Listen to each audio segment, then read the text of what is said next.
ആമേൻ. ഇന്നത്തെ ചിന്താവിഷയത്തിൽ എടുക്കുന്ന ബൈബിൾ ഭാഗം യെശയ്യാവ് 55-ാം അധ്യായത്തിന്റെ 3-ാമത്തെ വാക്യം. നിങ്ങൾ ചെവി ചായ്ച്ച് എന്റെ അടുക്കൽ വരുവേൻ, നിങ്ങൾക്ക് ജീവൻ ഉണ്ടാകേണ്ടതിന് കേട്ടുകൊള്ളുവേൻ. ദാവീദിന്റെ നിശ്ചല കൃപകൾ എന്ന ഒരു ശാശ്വത നിയമം ഞാൻ നിങ്ങളോട് ചെയ്യും. കർത്താവെ, ഈ തിരുവചനത്തെ കർത്താവിന്റെ കരങ്ങളിലേക്ക് താഴ്ത്തുന്നു. ഹല്ലേലൂയ. കേൾക്കുന്നവരെല്ലാം കർത്താവിന്റെ കരങ്ങളിലേക്ക് അവർക്ക് വിടുതൽ കൊടുക്കണമേ. അവർക്ക് ഹല്ലേലൂയ സ്തോത്രം സമാധാനം കൊടുക്കണമേ. രോഗികളായവർക്ക് വിടുതൽ കൊടുക്കണമേ. നാവിന്റെ പരിശുദ്ധാത്മാവ് ക്രിയ ചെമ്പരാകണമേ. സകലവും കർത്താവിന്റെ കരങ്ങളിൽ താഴ്ത്തി പ്രാർത്ഥിക്കുമ്പോൾ അടിയന്റെ യാചന സദയം കേൾക്കുന്ന സകലമാനവും മഹത്വം കർത്താവിന് തന്നെ ആയിരിക്കുമാറാകട്ടെ. ആമേൻ. ദൈവത്തിന് സ്തോത്രം. പ്രിയപ്പെട്ടവരെ, ഈ കേൾക്കുന്ന എല്ലാവർക്കും ചെവി ചായ്ച്ചു ദൈവത്തിന്റെ അടുത്തിൽ വരുവാനാ പറയുന്നത്. ഹല്ലേലൂയ. നിങ്ങൾക്ക് ജീവനുണ്ടാകേണ്ടതിന് ദാവീദിന്റെ നിശ്ചല കൃപകൾ എന്നൊരു ശാശ്വത നിയമം ക്രമം ഞാൻ നിങ്ങളോട് ചെയ്യുമെന്നാ പറയുന്നത്. ഹല്ലേലൂയ സ്തോത്രം. ആമേൻ. ദാവീദിന്റെ നിശ്ചല കൃപകൾ, അതായത് ദാവീദ് ഒരു സമയത്ത് ഒരു ആട്ടിടനായിരുന്നു. അദ്ദേഹം അവിടെ ഹല്ലേലൂയ സ്തോത്രം ആ ദൈവത്തിലുള്ള വിശ്വാസവും അചഞ്ചലമായ വിശ്വാസമാ തന്നെ ആ വിശ്വാസത്തിലായിരുന്ന ക്രമത്തിലാ തന്നെ ഒരു രാജാവാക്കി മാറ്റിയത്. ഹല്ലേലൂയ സ്തോത്രം. അപ്പോഴും സങ്കീർത്തനം 18-ാം അധ്യായത്തിന്റെ അതിന്റെ 1-2 വാക്യങ്ങൾ എടുക്കുമ്പോൾ ഹല്ലേലൂയ സ്തോത്രം ആമേൻ. എന്റെ ബലമായ യഹോവേ, ഞാൻ നിന്നെ സ്നേഹിക്കും. ഹല്ലേലൂയ സ്തോത്രം. എന്റെ ബലമായ യഹോവേ, ഞാൻ നിന്നെ സ്നേഹിക്കുന്നു. ഹല്ലേലൂയ. ആമേൻ. ദൈവത്തിന് സ്തോത്രം. പ്രിയപ്പെട്ടവരെ, ഹല്ലേലൂയ സ്തോത്രം. ആമേൻ. ഹല്ലേലൂയ. ഞാൻ നിന്നെ സ്നേഹിക്കും. യഹോവ എന്റെ ശൈലവും. 2-ാമത്തെ വാക്യം. യഹോവ എന്റെ ശൈലവും, എന്റെ കോട്ടയും, എന്റെ രക്ഷകനും, എന്റെ ദൈവവും, എന്റെ പരിചയം, എന്റെ ഹല്ലേലൂയ രക്ഷയെ കൊമ്പും, എന്റെ ഗോപുരവുമാക്കും. അങ്ങോട്ട് തിരിഞ്ഞാൽ എനിക്ക് ദൈവം, ഇങ്ങോട്ട് തിരിഞ്ഞാൽ എനിക്ക് ദൈവം. ഹല്ലേലൂയ സ്തോത്രം. എവിടെ പോയാലും ദൈവത്തിന് സ്ഥാനം കൊടുക്കുന്നത്. അതാ ഈ ഹല്ലേലൂയ സ്തോത്രം ഈ ഹല്ലേലൂയ സ്തോത്രം ഇസ്രായേലിൽ വന്നു. ഹല്ലേലൂയ സ്തോത്രം അവിടെ വന്ന് പ്രതികൂലമായി ബാധിച്ച ആ ഗോലിയാത്ത് എന്ന വ്യക്തിയെ ഈ ഹല്ലേലൂയ സ്തോത്രം ആ സമയത്ത് അദ്ദേഹം ഒരു ആട്ടിടൻ, ഈ ദാവീദ് ഒരു ആട്ടിടനായിരുന്നു. പക്ഷെ ഉള്ളിൽ വിശ്വാസം ഉണ്ടായിരുന്നു, ദൈവത്തിന്റെ വിശ്വാസം. ഹല്ലേലൂയ സ്തോത്രം. ഈ ദൈവം നിന്നൊക്കെ ആരുണ്ട് എനിക്കെതിരായി നിൽക്കുവാൻ ഹല്ലേലൂയ എന്ന് ചോദിക്കുകയും അവിടെ ഈ ഇസ്രായേലിന്റെ സൈന്യത്തെ എല്ലാം വെല്ലുവിളിക്കുന്ന സമയത്ത് പ്രിയപ്പെട്ടവരെ, ആ സമയത്ത് ഈ ദാവീദ്, ഈ ആട്ടിടയനായ ദാവീദ് അവിടെ വന്നു. ഹല്ലേലൂയ സ്തോത്രം. അപ്പോഴാ ദാവീദ് പറയുന്നത്, ഈ അഗ്രചർമ്മിയ ഫെലിസ്ത്യൻ ആർ? ഈ സജീവന ദൈവത്തെ നിന്ദിക്കുവാൻ ഇവൻ ആർ എന്ന് ചോദിച്ചു. അവിടെ ഹല്ലേലൂയ സ്തോത്രം. ദൈവത്തിന് സ്തോത്രം. പ്രിയപ്പെട്ടവരെ, അതാ ഈ ഗോലിയാത്തിനെ ഒറ്റ കല്ലുകൊണ്ട് ഹല്ലേലൂയ സ്തോത്രം എറിഞ്ഞ് വീഴ്ത്തിയത കൃപയാ, ദൈവവിശ്വാസം. അതാ ദാവീദിനെ രാജാവാക്കി മാറ്റിയത്. അതാ അവിടെ കുറുവാക്കി, നിങ്ങൾ ചെവി ചായ്ച്ച് എന്റെ അടുക്കൽ വരൂ, നിങ്ങൾക്ക് ജീവൻ ഉണ്ടാകേണ്ടതിന് കേട്ടു. ദാവീദിന്റെ നിശ്ചല കൃപകൾ എന്നൊരു ശാശ്വത നിയമം ഞാൻ നിങ്ങളോട് ചെയ്യും. ഹല്ലേലൂയ സ്തോത്രം. ആമേൻ. ശാശ്വതം. ആ നിയമത്തിന് മാറ്റമില്ല. ഇത് എങ്ങനെയാ ഇനി ആയിത്തീരുന്നത്? യോഹന്നാൻ സുവിശേഷം 6-ാം അധ്യായത്തിന് 28-29 വാക്യങ്ങൾ എടുക്കുമ്പോൾ ദൈവത്തിന് പ്രസാദമുള്ള പ്രവൃത്തി ചെയ്യുന്നത് അത്രേ. ഹല്ലേലൂയ സ്തോത്രം.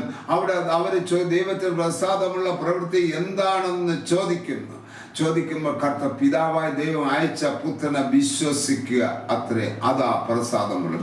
ഒന്ന് വായിച്ച് യോഹന്നാൻ 6-ാം അധ്യായത്തിന്റെ 28-29. ദൈവത്തിന് പ്രസാദമുള്ള പ്രവൃത്തികളെ പ്രവർത്തിക്കേണ്ടതിന് ഞങ്ങൾ എന്ത് ചെയ്യണമെന്ന് ചോദിച്ചു. യേശു അവരോട്, ദൈവത്തിന് പ്രസാദമുള്ള പ്രവൃത്തി അവൻ അയച്ചവനിൽ നിങ്ങൾ വിശ്വസിക്കുന്നത് അത്രേ എന്ന് ഉത്തരം പറഞ്ഞു. ആമേൻ. പിതാവായ ദൈവം അയച്ച പുത്രനിൽ വിശ്വസിക്കുക അത്രേ. ഹല്ലേലൂയ സ്തോത്രം. ആമേൻ. ദൈവത്തിന് സ്തോത്രം. വിശ്വാസം മൂലമാ നമ്മൾ ആ കർത്താവിനെ വിശ്വസിക്കുന്നത് വഴി നമ്മൾ രാജ പരമ്പരയിൽ ആയിത്തീരും. ഹല്ലേലൂയ, സ്തോത്രം, ദൈവത്തിന് സ്തോത്രം. അതാ പ്രിയപ്പെട്ടവരെ, കർത്താവ് യോഹന്നാൻ 11-ാം അധ്യായത്തിന് 28, 29, 30 വാക്യങ്ങൾ എടുക്കുമ്പോൾ അതിൽ 28-ാമത്തെ വാക്യം പറയുന്നു, അധ്വാനിക്കുന്നവരും ഭാരം ചുമക്കുന്നവരായുള്ളവരെ എൻ്റെ അടുക്കൽ വരുവൻ, ഞാൻ നിങ്ങളെ ആശ്വസിപ്പിക്കും. ഹല്ലേലൂയ, സ്തോത്രം. അധ്വാനിക്കുന്നവരും ഭാരം ചുമക്കുന്നവരായുള്ളവരെ എൻ്റെ അടുക്കൽ ഞാൻ നിങ്ങളെ ആശ്വാസം തരും. ഞാൻ താഴ്മയും ഹല്ലേലൂയ സൗമ്യത ഉള്ളവനാകയാൽ എൻ്റെ മുഖം ഏറ്റുകൊണ്ട് എന്നോട് പഠിപ്പേൻ. എൻ്റെ മുഖം, കർത്താവിൻ്റെ മുഖം എന്ന് പറഞ്ഞാൽ കർത്താവ് ക്രൂശിക്കപ്പെട്ട ആ ക്രൂശാണ് ഒരു മുഖം.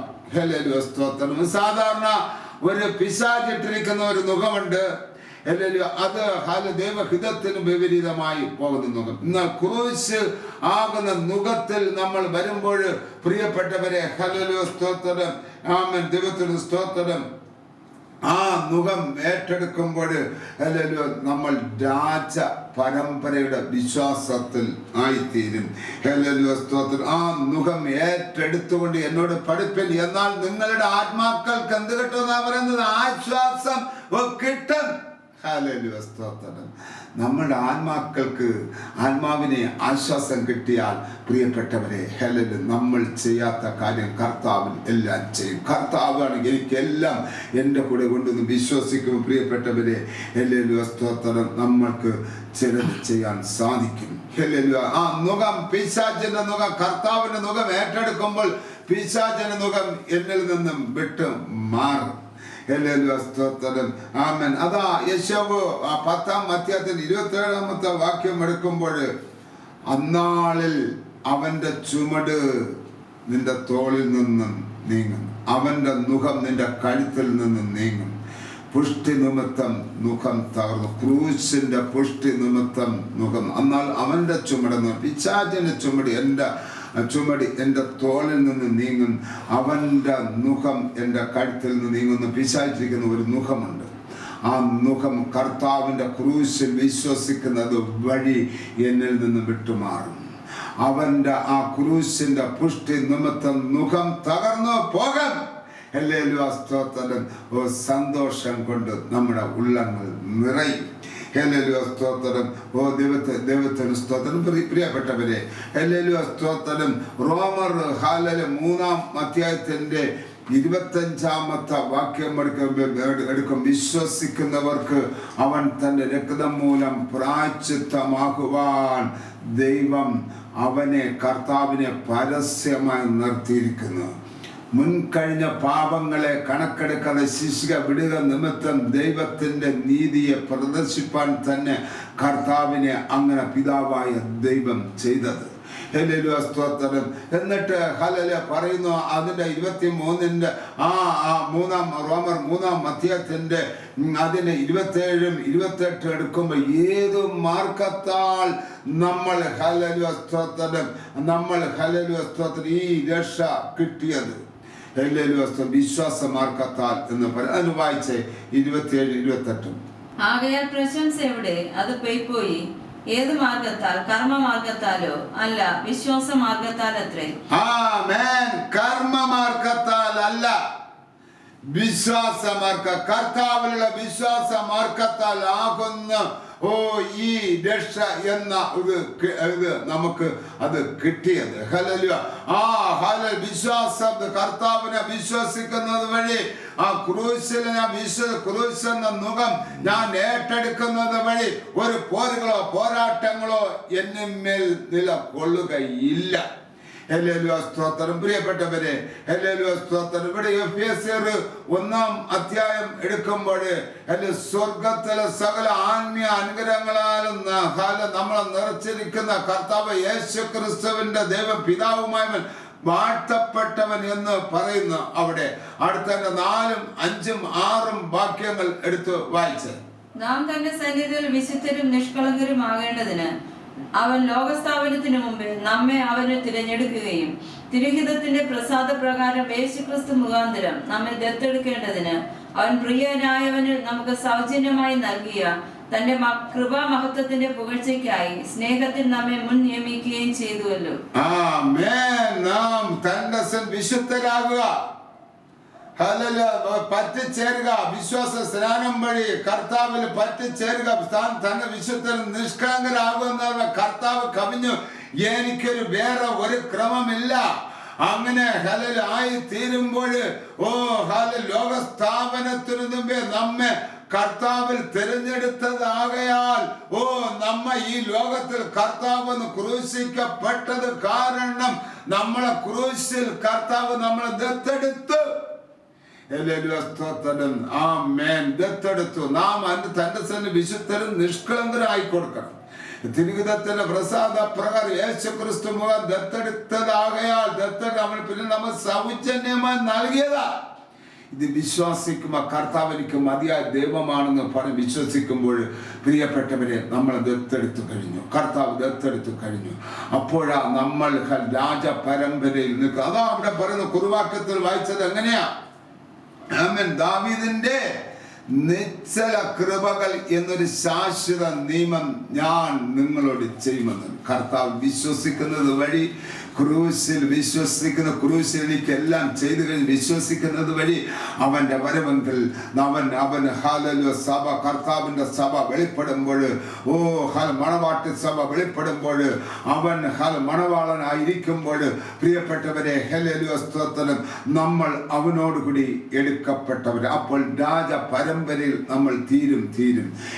എങ്കിലും ഈ ലോകത്ത് ജീവിക്കുമ്പോഴും ഇത്തരം കഷ്ടങ്ങളും പ്രയാസങ്ങളും നമ്മുടെ ജീവിതത്തിൽ കുറവുകൾ ബുദ്ധിമുട്ട് ഒന്നും ഇല്ലാതെ അവൻ പോറ്റുന്ന ഒരു ക്രമം ആയിത്തീരും. പ്രിയപ്പെട്ടവരെ കർത്താവിന്റെ രാജ്യത്തിലേക്ക് പ്രവേശിക്കുവാൻ കർത്താവിനെ വിശ്വസിച്ചാൽ മാത്രം മതി. വിശ്വസിച്ചാൽ മാത്രമേ, കർത്താവിനോട് നടന്നാൽ മാത്രം മതി. ദാവീദിനെ ഗോലിയാത്തിന്റെ കരങ്ങളിൽ നിന്നും രക്ഷിച്ച ദൈവം നമുക്ക് പ്രതികൂലമായ നിലകൊള്ളുന്ന എതിരുക്കൾ കോട്ടകളിൽ നിന്നും കർത്താവ് രക്ഷിക്കും. ക്രൂശ് വഴി പ്രിയപ്പെട്ടവരെ നമ്മളെ ദൈവം ക്രൂശിൽ വിശ്വസിക്കുന്ന നമ്മളെ രക്ഷിക്കും. അവന് നമുക്ക് രക്തത്താൽ അതിക്രമങ്ങളുടെ മോചനമെന്ന വീണ്ടെടുപ്പ് ഉണ്ട്. ദൈവത്തിന് കർത്താവിൽ വിശ്വസിക്കുന്നത് വഴി യോബ് പരീക്ഷണങ്ങളിൽ നിന്നും എല്ലാം വിടുതൽ പ്രാപിച്ചതുപോലെ ഈ കർത്താവിൽ വിശ്വസിക്കുന്നത് വഴി നമ്മൾ എല്ലാ പരീക്ഷകളിൽ നിന്നും നമ്മൾ വിടുവിച്ച് കർത്താവിലായിത്തീരുവാൻ കർത്താവ് സഹായിക്കും. നമ്മൾ എവിടെ എങ്ങനെയായിരിക്കുന്നത്?